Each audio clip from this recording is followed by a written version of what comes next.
en la sinagoga y fue uno de los que se convirtieron. Ya vamos a ver algunas hipótesis de quién pudo haber sido Sóstenes, pero nos vamos a centrar en que el autor de la epístola es Pablo, obviamente inspirado por Dios. A lo largo de la historia, hermanos, los primeros cristianos, hay un periodo de la iglesia que nosotros hubieron grandes hombres. Después de los discípulos de Cristo estuvieron los padres apostólicos, les llamamos en la historia de la iglesia, que fueron los discípulos de los discípulos, y luego se conoce como la iglesia primitiva. Clemente de Roma afirmó, certificó que la epístola a los Corintios era un escrito de Pablo. Ignacio, Policarpo, Tertuliano, todos estos grandes hombres que si usted busca en internet quién era Ignacio, quién era Policarpo, quién era Clemente, usted va a encontrar grandes evidencia de que estos eran grandes hombres de Dios y que fueron los que sirvieron para poner el cimiento de lo que la iglesia es actualmente. Entonces el autor de la carta tuvo que ser el apóstol Pablo. ¿Cuándo escribe esta carta? Esta carta se escribe entre el año 54 y el año 57 después de Cristo. Es decir, cuando Pablo, si usted lee en el libro de Hechos, yo lo invito a que lea, Pablo hace 3 viajes misioneros, ¿sí? Usted lo encuentra en el libro de Hechos. En el primer viaje misionero, Pablo,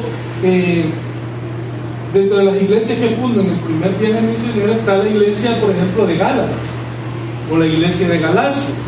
Durante el segundo viaje misionero, al final del segundo viaje misionero, funda Corinto y luego, un par de años después, escribe esta carta cuando él se encontraba en Éfeso.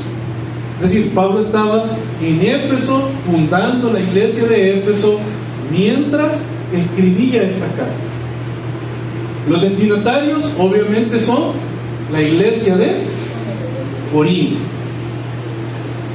la cual pues fue fundada muy probablemente en el año, entre los años 50 y años 53. Estos dos años, estas dos fechas que les estoy dando, si ustedes ven, hay un espacio bien corto del tiempo. Es decir, Pablo funda la iglesia de Corinto aproximadamente entre el año 50 y el año 53, y un par de años después, entre el 54 y el 57, él manda esta carta. Manda esta primera carta, porque sabemos que hay 2 cartas que son las que Pablo escribe, pero esta primera carta él escribe. Es decir, la iglesia estaba recién fundada, la iglesia estaba tiernita, ¿sí? Los hermanos, muchos de los hermanos eran recién convertidos. Recordemos que, y si gustan, vamos a Hechos para entender un poquito el contexto, un poquito mejor el contexto. Vamos a Hechos, capítulo 18.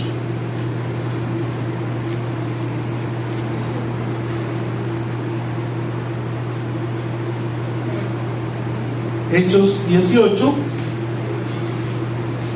¿Se recuerdan cuando Pablo está en Atenas? Y Pablo después, cuando da aquel discurso, ¿verdad? Oh, atenienses, caminando por vuestras calles he visto que soy muy religioso. Entonces, después de que él sale de Atenas, va a Corinto y va a fundar la iglesia de Corinto. Hechos capítulo 18, versículo 1, dice: después de estas cosas, Pablo salió de Atenas y fue a Corinto. Y halló a un judío llamado Aquila, y dice: Aquila, natural del Ponto, recién venido de Italia, con Priscila su mujer, por cuanto Claudio había mandado que todos los judíos saliesen de Roma, fue a ellos, y como era del mismo oficio, se quedó con ellos y trabajaban juntos, pues el oficio de ellos era hacer tiendas, y discutía en la sinagoga. Entonces, a este punto quería llegar. Pablo lo primero que hacía, llegaba a un pueblo o llegaba a una ciudad, y lo primero que él trataba de identificar era una sinagoga, porque él, al ser judío, tenía acceso a ese lugar. Él podía entrar a ese lugar, y recordemos que en Hechos dice que Pablo fue instruido a los pies de Gamaliel. Gamaliel fue uno de los grandes maestros de la época, ¿verdad? O sea, el tipo era una eminencia en cuanto a teología, y solo los mejores alumnos llegaban a donde Gamaliel. Es decir, habían escuelas de teología en diferentes lugares, pero de ahí los mejores alumnos eran como cuando van a la universidad, los mejores van a las mejores universidades. Entonces Pablo fue a donde Gamaliel, que era un maestro de maestros, y ahí fue instruido. Entonces él tenía esa credencial como para llegar a la sinagoga y comenzar a discutir, a predicar y a enseñar acerca de Cristo.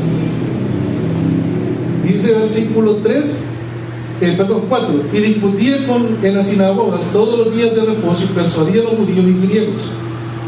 Es decir, en esta iglesia entonces muchos de los judíos se convertían al Cristo y salían de la sinagoga, y muchos griegos, mucha gente que no era judía, comenzaban a creer también. Entonces la iglesia, hermanos, era una mezcla entre judíos, griegos, o entre judíos y gentiles.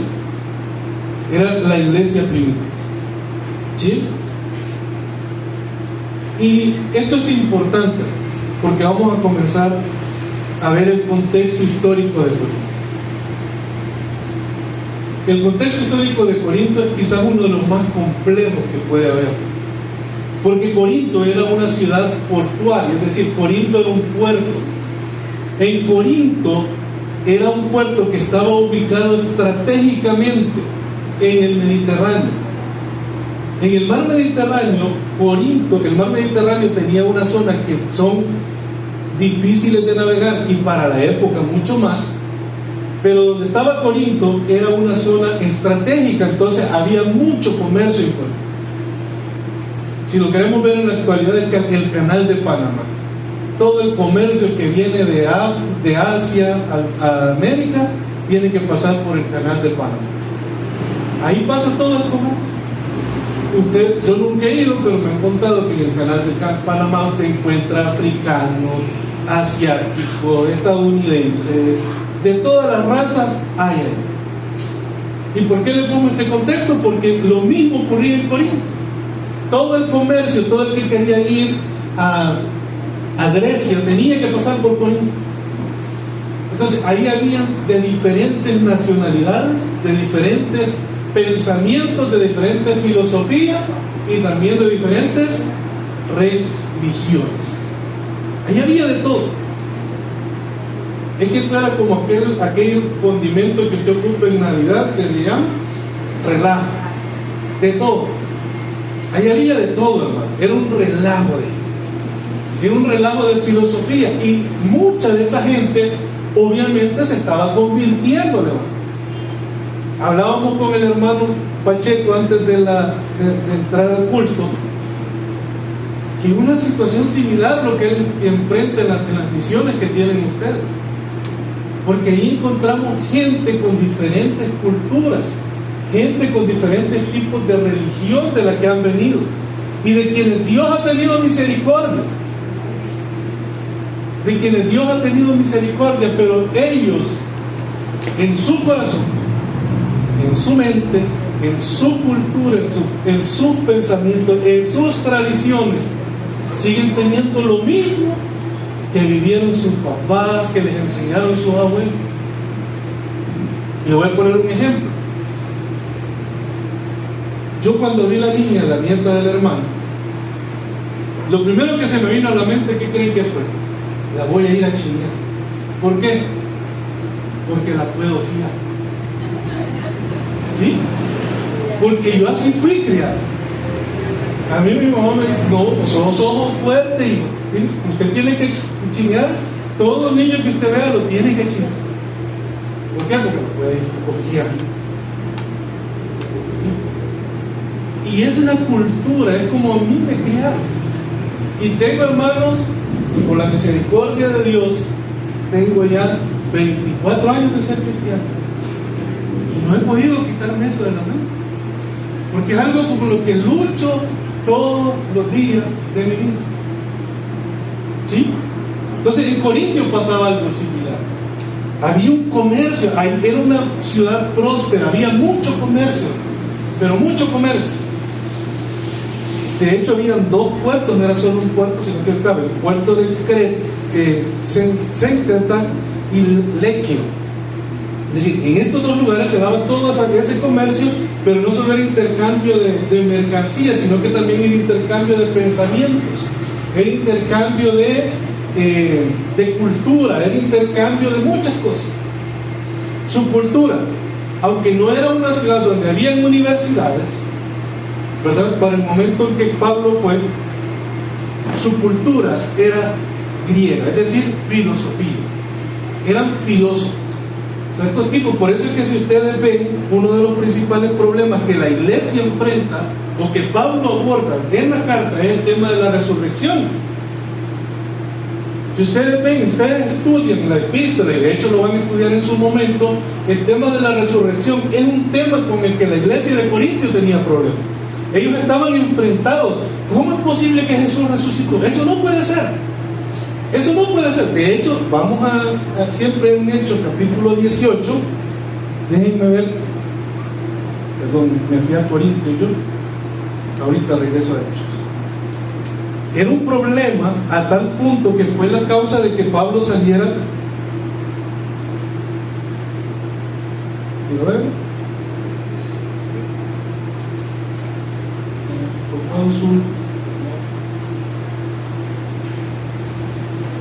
Dice en el versículo 6: pero poniéndose y blasfemando estos, les dijo: sacudiéndose los vestidos, vuestra gran sangre sea sobre vuestras cabezas, yo limpio, desde ahora me iré a los gentiles. Ahí es donde Dios le habla. Pero si ustedes revisan en el capítulo 17, el problema de Pablo con Atenas fue la resurrección, porque era para los filósofos, aunque ellos sí creen que hay una resurrección, ellos no creen que sea una resurrección corpórea. Es decir, ellos no creían que fuera algo físico, que Jesús hubiese resucitado. Ellos creían que era el espíritu o el alma, esa parte inmaterial del hombre el que puede resucitar, pero que me digan que Jesús resucitó corporalmente, tan loco. Y eso generaba una disputa, o eso generaba el decirle: hey, momento, ya no me hables de eso. ¿Sí? Como cuando usted no quiere discutir un tema con alguien, le dice: mira, de esto mejor no hablemos, esto dejémoslo así. Entonces ellos no creían, la cultura de ellos era filosofía. En cuanto a la religión, y aquí viene un punto, en cuanto a la religión, se dice, según los historiadores, y han encontrado vestigios y ruinas de aproximadamente 12 templos. 12 templos en todo Corinto, a diferentes deidades, a Apolos, a Afrodita, a diferentes dioses griegos. Había un templo. Y no era un templo como usted dice: mira qué montón de iglesias, dicen. De hecho, hay gente que de forma despectiva dice: si en El Salvador hay más pastores que abogados, hay más pastores que maestros. Pero no eran iglesitas, no eran iglesias pequeñas, o sea, perdón, no eran como nosotros que somos congregaciones pequeñas, eran templos majestuosos. Y el que predominaba era el templo a Afrodita. Era el templo a Afrodita, y hermano, Afrodita era la diosa del amor, si ustedes han escuchado. Pues resulta que en ese templo había una gran depravación, porque incluso, según los historiadores, llegó un momento donde en Corinto, o en el templo, adentro del templo, habían aproximadamente 1000 prostitutas. 1000 prostitutas, donde los hombres entraban, pagaban para tener relaciones con las prostitutas en los altares a Afrodita, porque esa era su forma de adorar. Así como cuando usted viene al templo, canta, ora, lee la Biblia, usted entrega su ofrenda, entrega su diezmo, usted está adorando a Dios, ¿sí? Porque esa es la forma en la que usted adora a Dios en el templo, en el servicio. Pues ellos practicaban la prostitución como una forma de adorar a Afrodita. Y eso ocurría, hermanos, era lo más normal. Que entraban a ese templo, y ojo, Por eso es que usted ve que uno de los principales problemas que la epístola de Pablo ataca, ¿cuál es? El tema de la sexualidad. El tema de la sexualidad.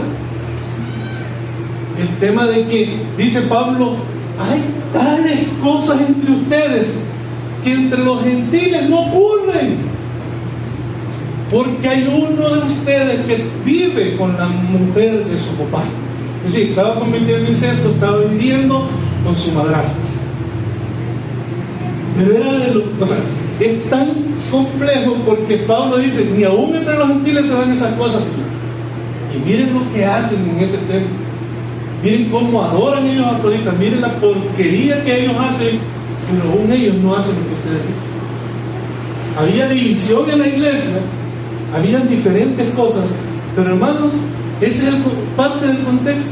Comercio, había de todo, ¿verdad? Había absolutamente de todo. Número 2, filosofía, había de todo tipo de filosofías. Número 3, religión, ahí había religiones para tirar para arriba. Templo a Apolo, templo, de hecho, había grandes estatuas. Había, hermanos, en Corinto, había incluso juegos, esos famosos Juegos Olímpicos que se celebran cada 4 años y que muchos nos gusta ver. ¿De dónde viene eso? Eso viene de una parte que era la adoración o los juegos que se dedicaban a los dioses del Olimpo. Y Corinto era una ciudad tan importante que le daban juegos que se celebraban, y era de los más importantes que se celebraban en Grecia. Ahí vemos la importancia de este lugar. Por eso es que Dios le dice a Pablo, Corinto, quédate en Corinto, porque hay personas, ahí hay gente que me es importante para mí. ¿Sí? Si volvamos a Hechos, vamos a leer quizás toda esta parte de Hechos, capítulo 18, versículo 7. Y saliendo de ahí se fue a la casa de uno llamado Justo, temeroso de Dios, la cual estaba junto a la sinagoga. Y Crispo, el principal de la sinagoga, creyó en el Señor con toda su casa, y muchos de los corintios, oyendo, creían y eran bautizados. Entonces el Señor dijo a Pablo en visión de noche: no temas, si lo habla y no calles, porque yo estoy contigo, y ninguno pondrá sobre ti la mano para hacerte mal, porque yo tengo mucho pueblo en esta ciudad. Es que Pablo estaba dispuesto a irse, hermanos. Era tanta la corrupción en este lugar que Pablo está dispuesto a irse. Pero Dios lo detiene. Dios le dice: momento, ahí tengo pueblo, y tenés que hacer la obra, tenés que edificar la obra en este lugar. Pero es que cualquiera se abate.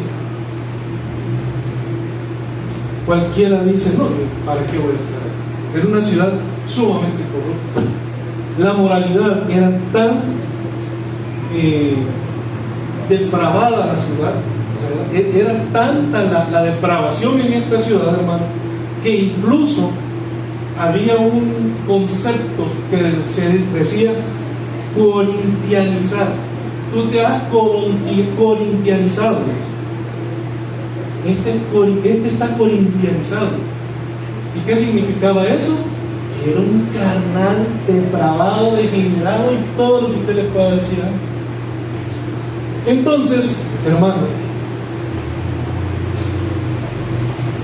¿se imaginan ustedes eso? Hay un libro que a mí me encanta, que ese libro se llama No se aceptan personas perfectas. Y dice que es un drogadicto, que es un borracho, que es una prostituta, que es una madre, dice, divorciada con 5 hijos de diferentes padres. ¿Qué es eso?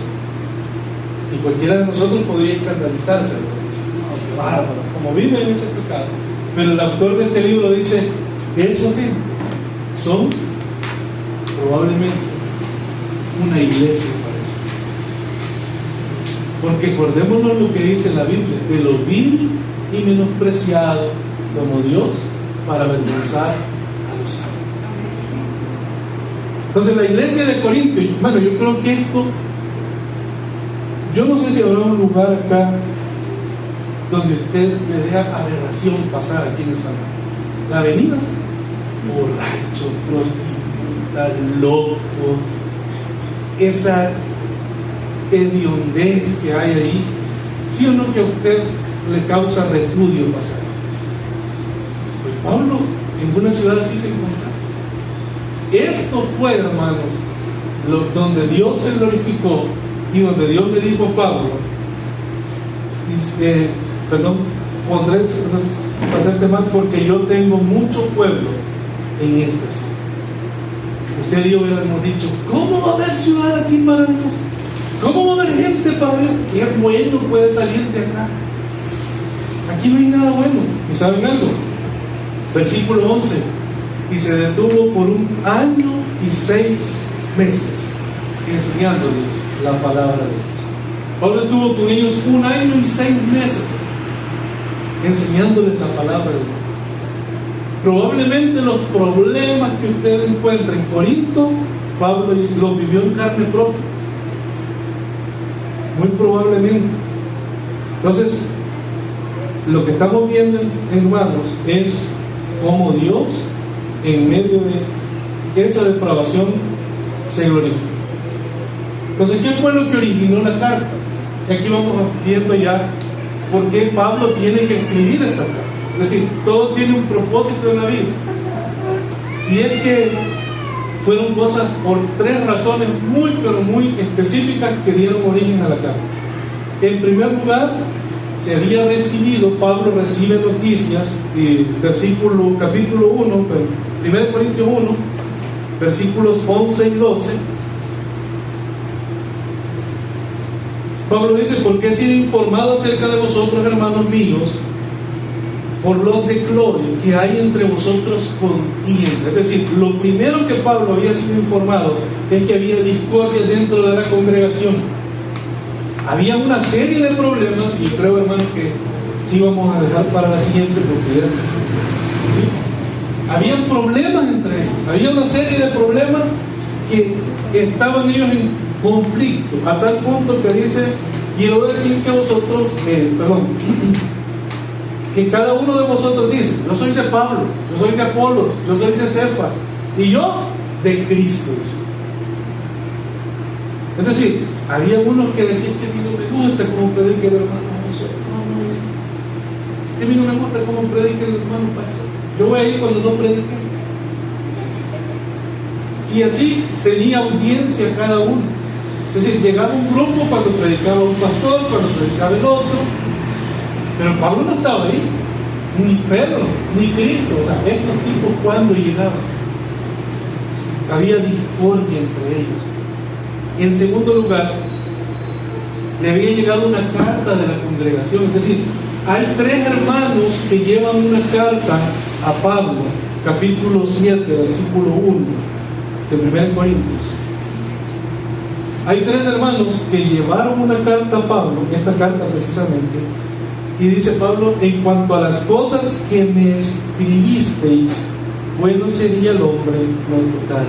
Es decir, ellos mandaron una carta a Pablo consultando de los diferentes problemas. Y en todo el libro, hermano, en todo la epístola, vamos a encontrar diferentes tópicos o diferentes referencias que hace Pablo a esa carta que le fue enviada por la iglesia. Porque obviamente, y di un dato importante, era una iglesia, dije, y ermita, era una iglesia recién formada. Muy probablemente, hermanos, esta iglesia tenía 2 años o 3 años de estar caminando en la obra.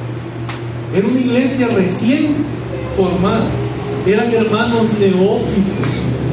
Entonces, había muchas preguntas entre ellos, porque ya dijimos, había comercio, había filosofía, había religiones, había cultura, y todo eso, hermano, iba llegando a la iglesia. Y probablemente, acuérdense que habían judíos, no que probablemente, recordemos que habían judíos, Y probablemente los judíos entraban en discordia con los gentiles porque le decían, es que eso no está permitido dentro de la palabra de Dios. Si ustedes se recuerdan, el concilio de Jerusalén dice, vamos a mandar dos cosas nada más, que se abstengan de los sacrificados de los ídolos y de ahogar. Porque era un problema, siempre donde habían judíos y gentiles era un problema, porque los judíos siempre se creían el verdadero pueblo de Dios. Ustedes no son el verdadero pueblo de Dios, nosotros somos el pueblo de Dios, porque nosotros descendemos de Abraham. Ustedes a saber de quiénes son. Y ese conflicto era, de hecho, hermano, es tanto el orgullo de los judíos, que donde yo me congrego había una persona que era judía, y siempre lo decía, es que yo soy descendiente, mi papá es benjaminita, mi papá es de la descendiente de Benjamín, y yo soy benjaminita. Ustedes quieren un indio, a ver de dónde salieron ustedes. Y siempre ha habido ese desprecio. Entonces probablemente esas eran las cosas que generaban conflicto. Aparte de eso, el poder discernir y decir qué es lo correcto, cómo debemos de hacer, cómo debemos de adorar. Porque les recuerdo, hermano, el templo Afrodita adoraba teniendo relaciones sexuales adentro del templo. Esa era la adoración que ellos hacían. Entonces dice, ¿y este volado cómo es? ¿Cómo debemos de adorar? ¿Cuál es el patrón que debemos de seguir? ¿Qué es lo que debemos de hacer? ¿Cómo se debe tomar la cena del Señor? Y ese conflicto genera que ellos manden una carta y en la que Pablo tiene que poder presentar una postura. Por eso es que vemos que Pablo, aunque en los primeros versículos Pablo es sumamente pastor, el tipo es, yo no lo hubiera respondido de esta forma. Es que yo hubiera comenzado como Gálatas, o Gálatas insensatos, habiendo comenzado por el Espíritu.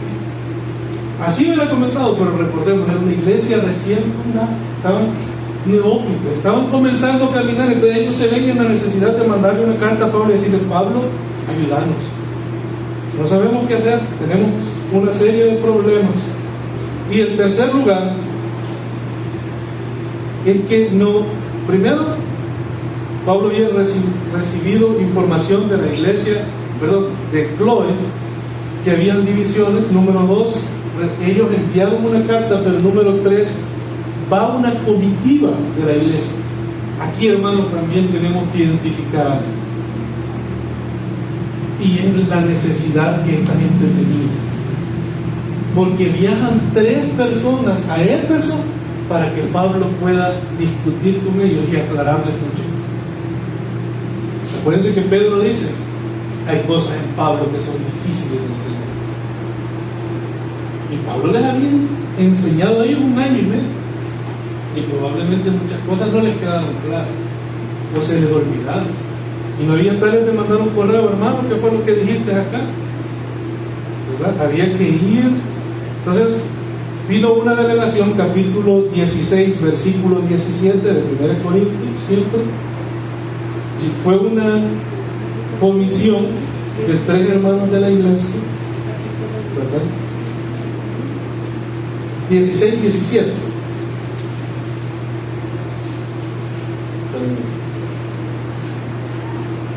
16, 17 dice, me regocijo con la venida de Estéfanas, de Fortunato y Acayo, para que han sufrido vuestra ausencia. Es decir, fueron 3 hermanos a donde Pablo, a que Pablo les instruyera y a que Pablo les aclarara las cosas. Entonces Pablo, al ver esta situación, al ver que ellos tienen contienda, al ver que ellos mandan una carta pidiendo que les aclaren muchos puntos, y al ver que la iglesia manda una comitiva, Pablo dice, es necesario mandar una carta. Obviamente sabemos que esto es inspirado por Dios, que Pablo lo tiene que hacer. Y esa es la razón, hermanos, por la que hoy tenemos con nosotros la carta a los Corintios. 3 grandes temas que Pablo trata, 4 grandes temas que Pablo trata dentro de la carta. En primer lugar, Pablo trata el tema de las divisiones en la iglesia. Ya lo habíamos mencionado, es una de las causas por las cuales él tiene que escribir. Entonces obviamente él tiene que dar respuesta. Y lo primero es la división. Ya leímos en capítulo 1, versículos 11 y 12, donde Pablo deja claro y dice: hay problemas en Cristo. Yo soy de Pablo, yo soy de Apolo, yo soy de Cefas, yo soy de Cristo. Y era un problema eso. Es que era un problema como que el hermano Pacheco tenga una postura, el hermano tenga otra, el hermano tenga otra, y los invitamos a predicar. Y se comienzan a dividir acá, ¿verdad? Acá pues tenemos un pastor, pero hay iglesias donde hay más de un pastor, 2, 3, 4 pastores. Y muchas veces pasa en las iglesias que cada pastor tiene sus seguidores,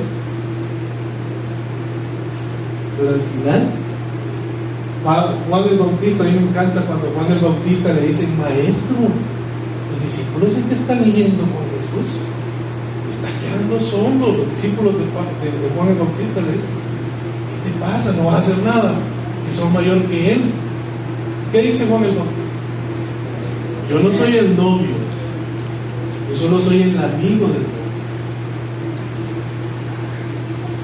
Y dice: es necesario que yo venga y que él venga. Porque es la función del predicador, llevar a la gente a Cristo, no a él. Usted no tiene que seguir a alguien, usted tiene que seguir a Cristo, y eso es lo que estamos viendo nosotros. Porque había unos que pretendían ser espirituales. Aquí no hay, ¿verdad? Pretendían ser maduros. Y a mí, ¿qué me va a enseñar el hermano? Si yo soy doctor en teología, si yo soy aquí, si yo he estudiado, si yo soy abogado, si yo soy doctor, ¿qué me va a enseñar a mí alguien que nunca fue a la universidad? Muchos. Eso era lo que pasaba en Corinto, hermano, no aquí. Y otros pretendían ser sabios. Otros pretendían ser sabios. Entonces, eso era lo que estaba pasando en la iglesia: divisiones. Los maduros con los espirituales por otro lado y los sabios por otro lado. Y no se juntaban entre ellos. Una división. La conducta cristiana es el segundo tema. Van a pasar varios días hablando sobre la conducta cristiana. ¿Cuál debe ser el comportamiento? ¿Cómo nos debemos de comportar? ¿Qué cosas no se deben de hacer?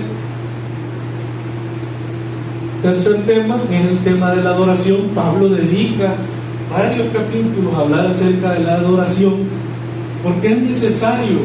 Acuérdense lo que les acabo de mencionar. Ellos estaban acostumbrados a que la adoración que hacían ellos en los templos donde ellos estaban engañados, donde ellos estaban sirviendo, donde ellos iban a adorar, hacían cosas raras y querían traer esas cosas raras a la iglesia. Entonces Pablo tiene que ponerle en alto y decirle: que lo que ustedes están diciendo no es adoración. Es necesario entonces que usted entienda qué es adoración. Y puede pasar, hermano. No vamos a quitar el tema cultural, pero por ejemplo yo he viajado a Guatemala y usted ve allá los cultos, y de repente yo le hacía burla a un amigo pastor que tengo allá, porque de repente había un montón de hojas en el púlpito, de hojas de pino. No, pero no existe, hojas de pino. Y yo digo: ¿y eso? Como una alfombra. Y me dice: no, así es aquí. Así es, así la gente lo acostumbra. Entonces, son cosas que son triviales, ¿verdad? O sea, eso que estoy diciendo es una pequeñez, pero ellos sí habían cosas que eran conflictivas con la verdadera adoración, con lo que realmente agrada a Dios o glorifica a Dios dentro del culto en cuanto a nuestro comportamiento. Y eso era lo que Pablo estaba tratando. En cuanto a la naturaleza de la cena del Señor, en cuanto al uso de los dones. Si ustedes ven, en dones, hermano, no hay iglesia que sea tan rica en manifestaciones en dones como la iglesia de Corinto. O sea, era una iglesia, pero todo eso lo deformaba. Y por eso Pablo tiene que aclarar el tema de la adoración. Y por último, el tema de la resurrección. Es el tema que Pablo termina la carta. Pablo habla mucho de la resurrección, y es por lo que le dije al principio. Pablo tenía un contexto de mucha filosofía. Corinto tenía un contexto de mucha filosofía que negaba la resurrección. Es que es un tema, hermano, que aún si usted se pone a pensar, a analizar y a divagar, no es lógico. Recuerden que la filosofía parte de la lógica, de querer entender algo así. ¿Por qué esto se sostiene? Porque hay algo que la sostiene, porque hay y todo lleva a una lógica. Pero decir que alguien salió de entre los muertos no es lógico. Alguien que resucitó de entre los muertos no tiene lógica. Entonces, el tema que más conflicto genera en ellos es el tema de la resurrección, y un tema que Pablo tiene que abordar para aclarar. Porque Pablo dice: si Cristo no resucitó, vana es entonces nuestra esperanza. Nadie que realmente haya conocido a Cristo niega la resurrección. Nadie. Es que la resurrección, hermano, es nuestra garantía. Es nuestra garantía. Así como cuando usted dice: mire, usted encarga algo y le dice, el vestido que usted encarga para Navidad, y le dice: mire, se lo voy a hacer, pero déjeme una garantía. Déjeme aunque sea 20 pesos, le dice el sastre, porque esa es la garantía que usted tiene, que él tiene, que usted va a regresar por esa prueba. Pues la resurrección es nuestra garantía de que Cristo va a volver por cada uno de nosotros, que nos va a resucitar a los que hayamos muerto, y iremos a vivir juntamente con Él. Esa es nuestra garantía. Entonces, negar la resurrección, si Pablo dejaba pasar el tema de la resurrección, Pablo estaba dejando todo tal cual. Tal cual el relajo que había, probablemente iban a ser más ordenados, probablemente iban a ser muy unidos, pero si ellos no creían en la resurrección, estaban perdiendo el tiempo. Por eso Pablo tiene que certificar y tiene que fundamentar en cada uno de ellos el tema de la resurrección. Pues nosotros no podemos negar la resurrección. Si usted niega la resurrección, hermano, ¿qué hace aquí? No hacemos nada. Porque si Cristo no resucitó, vana es entonces nuestra esperanza. Amén. Vamos a orar. Ya no quedó tiempo para reflexionar en los primeros versículos, pero Dios mediante lo vamos a hacer en la siguiente enseñanza, ¿verdad, hermanos? Así que vamos a cerrar nuestros ojos, vamos a inclinar nuestro rostro y vamos a orar. Señor, gracias. Gracias, Padre, por esta epístola, gracias por esta carta, Señor, que nos has dejado para que